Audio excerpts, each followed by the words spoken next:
In this segment, we'll show you how to install and cable the VTrak D5000. If you've previously racked a 2, 3, or 4U server, this will be easy.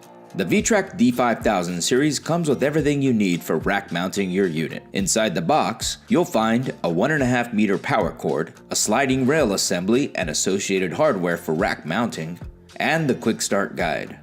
For this demo, we've already installed the rails on the rack. Please note we recommend having 2 people mount the D5800 or D5600 series. The D5320 and 5300 are much lighter, and 1 person should be able to mount them.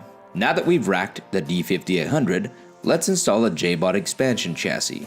For this demo, we've got the J5800, which also comes in other flavors within Promise's J5000 SAS line. So let's take a look at our full setup.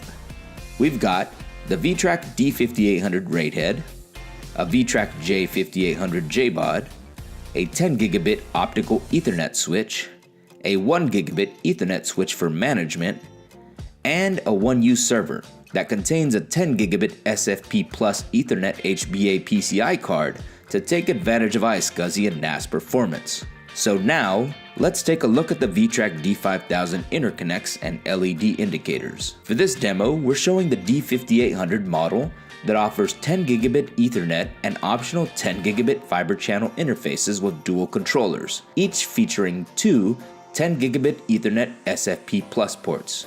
Here we have RJ11 to RS232 serial connector, 2 12 gigabit SAS JBOD expansion ports, 4 optional 2.5-inch SSD extension modules for caching, dual USB 3 ports, dual RJ45 gigabit Ethernet ports and/or optional I/O ports for management, optional quad 16 gigabit fiber ports, dual 10 gigabit SFP Plus ports per controller, and the power connector. And now let's look at the LED indicators.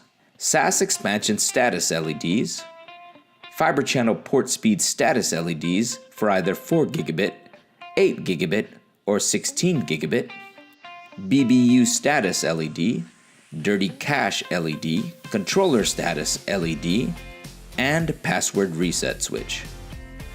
For the J5000, the main interconnects are as follows: a single RJ45 gigabit E port, RJ11 to RS232 serial, 2 incoming 12 gig SAS ports, 2 outgoing 12 gig SAS ports, and the power connector. And its LED indicators are as follows: an IOM status LED, 4 SAS connector LEDs per controller, and the PSU status LED. Offering no single point of failure, VTrak systems are designed with redundant components that are field replaceable and can be swapped out with 0 downtime. Let's have a look at the field replaceable units, also known as FRUs in our systems. The D5000's FRUs are the power supply and the RAID controller.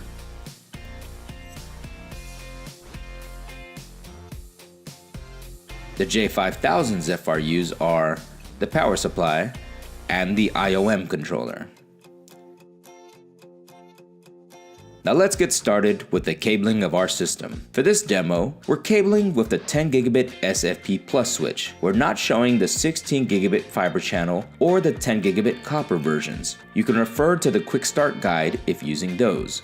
If you're using the optional SSD data cache and have installed SSD drives, you must connect the SSD data cache module to both controllers via SAS cables. Next, go ahead and plug in your power cables. Next, we'll connect the 12 gigabit SAS expansion port to the J5800 JBOD. This is done using the SFF8644 cables provided with the JBOD. Next, the 10 gigabit SFP Plus ports to the 10 gigabit SFP Plus switch. In order to ensure maximum performance, you'll need to use OM3 or greater cables. If you're deploying the D5000 series in a fiber channel environment, we recommend that you connect all the 16 gigabit fiber channel ports to a fiber channel switch for maximum performance and reliability. Now connect one of the 1 gigabit ports from each controller to the 1 gigabit switch for management.